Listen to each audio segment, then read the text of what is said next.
Well, I wanted to thank Dr. Bales and the organizing committee for the invitation. I'm going to be talking today about functional precision medicine, specifically for high-grade glioma. These are my disclosures. And basically, I'll just overview what functional precision medicine is and how that differs from traditional precision medicine, and then go into the common tests that we use at our center, which is 3D Predict, talk about our experience, and then highlight some cases. Functional precision medicine is different than precision medicine in terms of that you actually use the tissue to test drugs.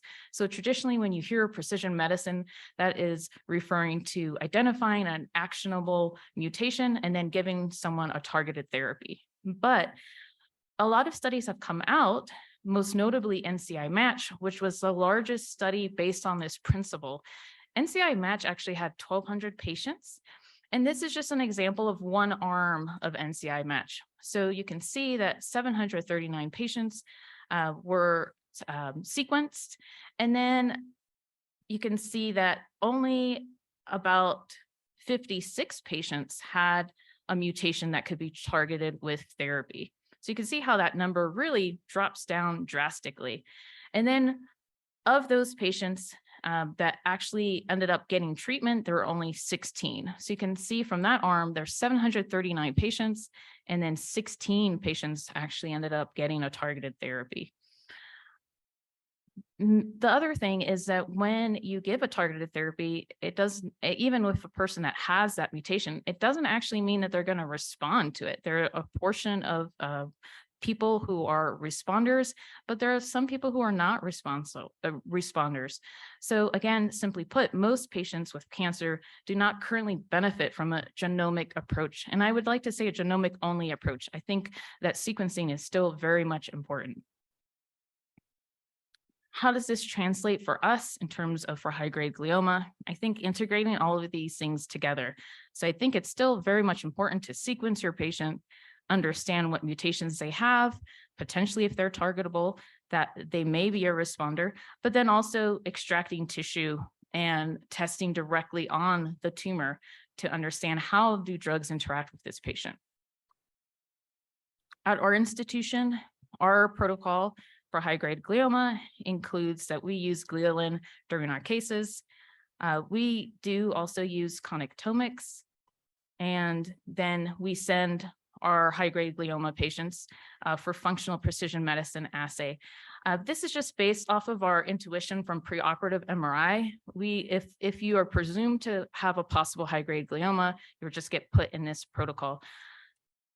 And then we do next generation sequencing. We always send a matched normal. We sometimes pick up germline mutations. We also do RNA sequencing along with DNA for fusion genes as well. For recurrences, all patients are evaluated for possible surgical candidacy. And some of them who are not amenable to open surgery, we biopsy and do laser ablation. Again, we send sequencing and functional assay at recurrence as well. So this is like our modern day OR. You can see here is the exoscope. This is a recurrent GBM case. This is gliolin. We are a little biased. We've been using the Myriad for a long time, and that's just because for research protocols, we find that it gives the best tissue quality. And then we do our burn-in or connectomics. And just a little bit more about the Myriad device, what Dr. Brem kind of hinted at, that reproducibility of getting those tumor tissue mechanically disassociated very consistently between cases is really great for ex vivo assays such as tumoroid development. Our assay that we use for ex vivo precision medicine is 3D Predict, and this is independent company, Kiatech, that we send tissue to them from the operating room. They give us a report back in 7 to 10 days. And this is a typical report. They screen up to 12 different drugs and they give you this back. Some preliminary work submitted at ASCO last year showed from the multi-institutional trial 3D Predict that this assay is very good at predicting who is going to be a responder or not to TMZ, and this correlates with progression-free survival. This is all IDH wild type GBM. And then if you look at these MGMT unmethylated patients, we know that they're still getting TMZ, but anecdotally, we know that some of them still do respond to TMZ clinically. And so this test seems to be able to differentiate that. So perhaps is this a better biomarker than MGMT?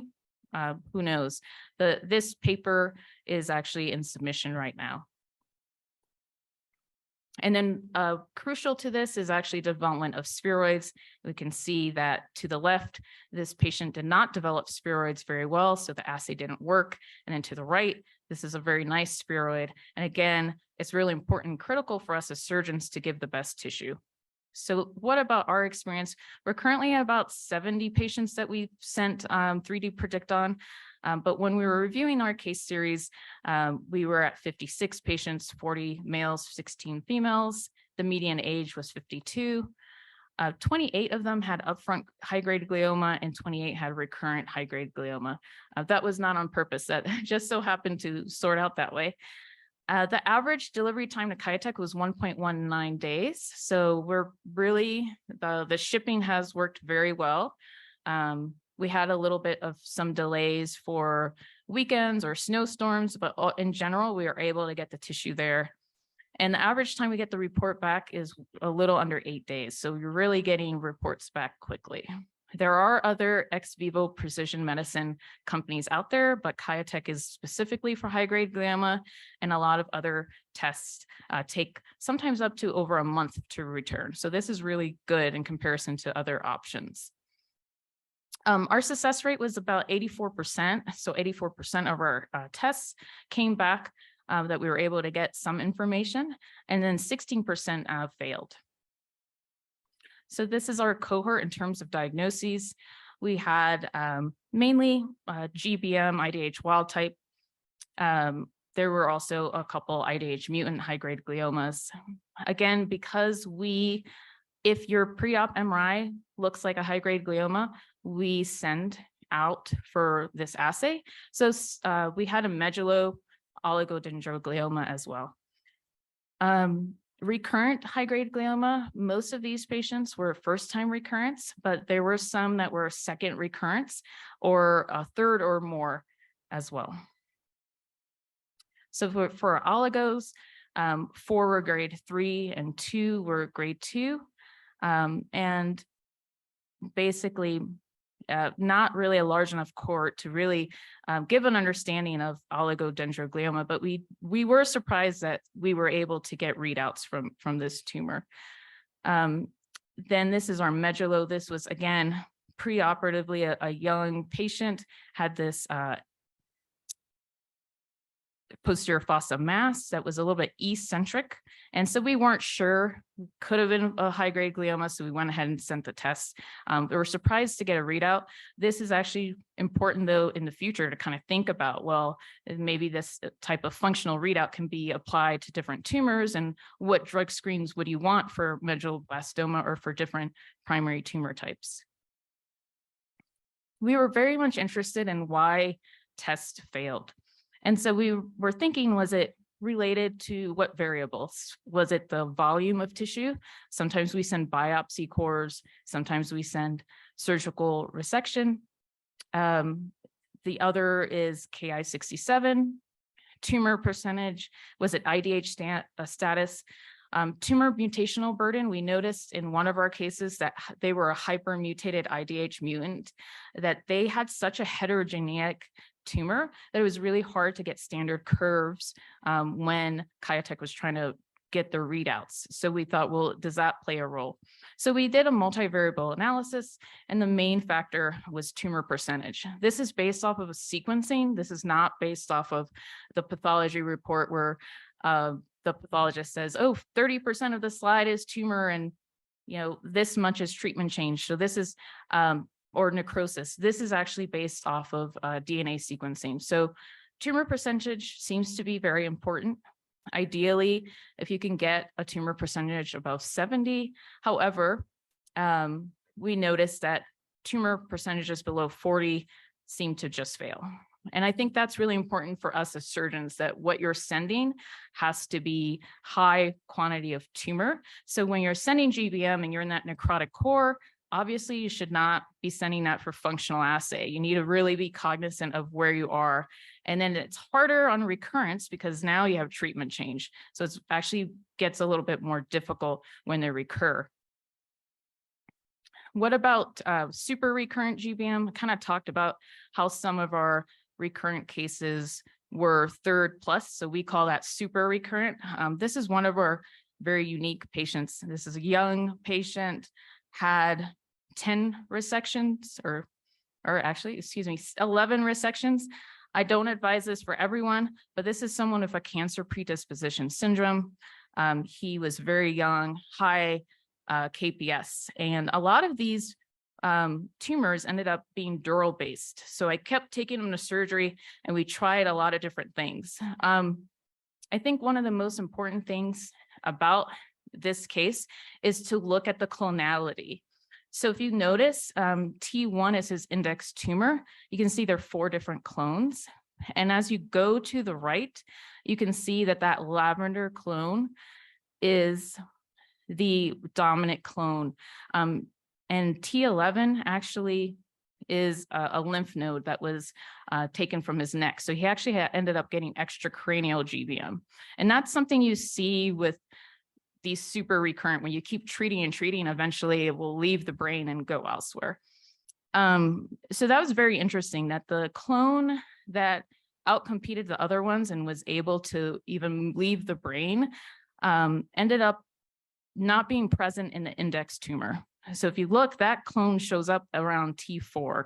I think that's really important for us to understand. The tumor is changing over and over, and that clonal competition may be really important when you're thinking about therapy. So here's an example. Here's a surgery. He was on 3D Predict, the clinical trial at that time. He got a surgery. We saw that EGFR inhibitor, osimertinib, looked like a possible candidate for him. So at that time, we put him on. He had a very aggressive tumor that was coming back within 2 months. He would have recurrence. So like clockwork, he ended up having a recurrence, took him back to surgery, and now you can see the tumor completely changed in terms of EGFR. Is now a non-responder to EGFR. And we kind of knew clinically, well, he stopped responding. Looking at his single cell sequencing from these 2 different surgeries, we can see in the glioma cancer cell population that interestingly, there's this increase of EGFR expression. And so somehow the tumor was just able to overcome this targeted therapy. So just going into cases just to show our paradigm now. So this is a patient who came in December of this past year, so December 2022. He came in with new onset seizure with this scan. You can see this very small linear enhancement in the left anterior temporal lobe. It was presumed to be encephalitis, and he actually was started on treatment for that.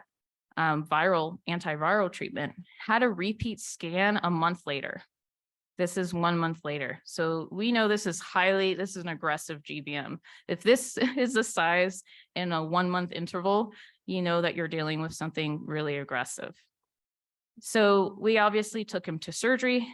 He stated he didn't even really like MRIs. So he was like, I am not going to do an awake cranie. We mapped him out with connectome. We used gliolin. We did next generation sequencing. We sent out a functional assay. So this is just our paradigm for high grade glioma. Got a good resection. This is just some blood in the cavity, but otherwise a good resection, no deficits post-op. He went on to Stoop protocol. This is his NGS. You can see he's MGMT unmethylated. He has a TERT promoter mutation. That kind of makes you already know that he likely is going to have a kind of aggressive subtype. Looking at his functional assay, you can see that interestingly, he's deemed to be a temozolomide responder. But again, as we know, this is a heterogeneous tumor. So he's only on the Stoop protocol, which is monotherapy with TMZ and radiation.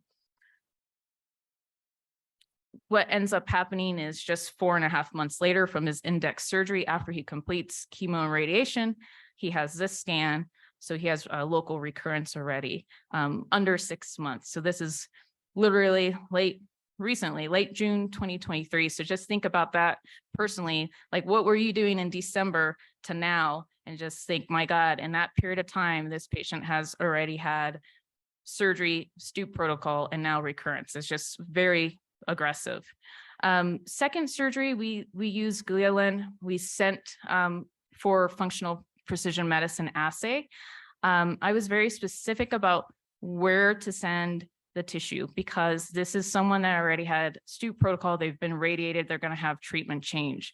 I personally tend to send the periventricular really hot pink, or I call it the hot lava gliolin regions, and then confirm with our very experienced neuropathologists that this is an area with, they can clearly see a lot of tumor that I'm not going to be sending treatment change. He's got repeat NGS. His mutations didn't really change. It's pretty much the same. He got another functional assay because again, this tumor we know changes. And then he did qualify for clinical trials, but he did not want to do clinical trials. So, but he was open to GammaTile. We felt that given that he had such an aggressive tumor, doing brachytherapy may be a good option for him. And basically, we joke about this protocol upon recurrence as the balls to the wall protocol. And he said, that's what I want. I want everything again. Very highly functional, has his own company, and so still working. So here, this is at the end of his case where me and the radiation oncologist, our supervising chief resident, we were able to place GammaTile in the cavity. So hopefully he does well. These are his functional results, the before and after. So you can see that some things have changed. And again, now our oncologist is going to switch them from TMZ to another agent. And so this is very helpful for her to kind of think about, well, what should I do? The other thing is not everyone qualifies for open resection. So this is a patient who had a really large IDH mutant, grade 4, back like 5 years ago. And then they had chemo and radiation. They've been doing very well. Then they have this tiny, tiny lesion, periventricular lesion. So we ended up doing biopsy with laser ablation. It was confirmed recurrence, and we were able to send functional assay from the biopsy cores. And then this is a patient, again, this is an IDH mutant. About 5 years ago was his index tumor. He's had, he had one surgery up front, then he had a recurrence about 2-3 years ago, which he got another surgery. He had 2 rounds of radiation. Now he has this big blob of radiation necrosis mixed with likely some areas of recurrence. So here we're looking at the spectroscopy, worked with the neuroradiologist to kind of make a heat map of the choline peak, so I can kind of see where am I going to target my biopsy to get tissue for a functional assay, and was successful. But this was like working with the multidisciplinary team about where exactly am I going to go in this patient whose brain is just blown up with all sorts of treatment change. So in conclusion, I think that a combination of NGS and functional assays can be very helpful for these complicated patients. I think of this quotation from The Art of War: know the enemy and know yourself. In 100 battles, you will never be in peril. I think the main thing is we're getting to know our enemy a little bit better. We do have a much better understanding of GBM and high-grade glioma now in comparison to just 5 years ago. And then know yourself. I think knowing yourself for us as surgeons is knowing our tools. How do we use the tools when mixing and matching and kind of combining things together? And then accessing the tissue is key, because then we can start to understand, how do people develop resistance and how are our therapies actually benefiting people or maybe not, and change our paradigms. I think combination therapies are definitely on the horizon, and I think functional assays may help us with that, starting to combine therapies together. Ex vivo may be a way that we can understand what happens in the patient. And then also advancing technology to provide health equity. I think once we get better at all these technologies and make them cheaper, they will be more widely available to people that aren't necessarily at large centers. And I like to just leave with this. This is one of my patients. She had a recurrent GBM, a young child. So she had a baby at home. She didn't want any deficits. And we did laser with connectome for her. She didn't think she had any options. So she was just so grateful that we had an option for her and that she was able to get more time with her young baby. So I always think about this, because she said on her online survival group, they call GBM the great big monster, but she wants to help with research and donate her tissue and other things so that we can turn it into a great big miracle. So I hope we can get there one day. Thank you so much. Thank you, Dr. Rodriguez. Very impressive work and very thorough. You know, we have thought for a long number of years that if we had the information as you're getting from Kiatech, that it would translate into real improvements. What's been your experience and impression so far with the data you get back from them and the targeted chemo? Yes, so I guess it hasn't really changed our upfront management, because I feel like our neuro-oncologist does not want to go against standard of care. And I think a lot of neuro-oncologists aren't going to go against standard of care. But I do think perhaps with some more results from the large multi-institutional clinical trial, perhaps I think that may be the future, that we don't offer TMZ to everyone up front. We already off the bat give them something else, because not everyone is a responder, but we give everyone this one drug. And then I think Kiatech that assay may make a paradigm shift in that way. And then for the recurrences, I guess I'm really we